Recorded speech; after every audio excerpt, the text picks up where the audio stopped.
تعرف انك ممكن تشرب قهوة من غير بن؟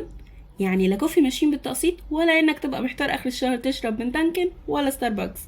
يعني صاحبك اللي عايش في الفنجان وليل نهار يقولك كلما صبرت على البن ازدادت حلاوته، ممكن يشرب قهوة من غير بن اصلا؟ ده ممكن يروح فيها. تعال اخدك في رحلة لشمال تايلاند حيث الغابات والفيلة، وندخل بقى على ملجأ الفيلة اللي عملته شركة اسمها المثلث الذهبي. دي زي حقوق الحيوان كده بس مختصة بحقوق الفيلة. قالت لك هنلم كل الفيل المشردة في الغابة، ولأن الفيل كائن طيب وبياكل أي حاجة قدامه مش بيعترض زي كإنسان، أول ما لقى مزارع البن نزل خلص عليها.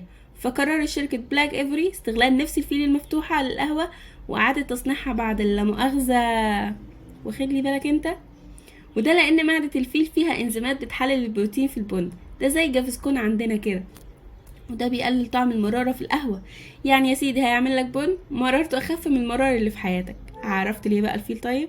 ولو بتسأل كده تجيب بن ده منين؟ فيوسفني يقولك ان الكيلو منها ب10,000 دولار. يعني الموظف اللي زيه وزيك لو فكر يشربها هيطلع معاش مبكر، او ندخل انا وانت وناهد وكلنا في جمعية تخلص على سن 60 كده عشان يبقى الفنجان الاخير.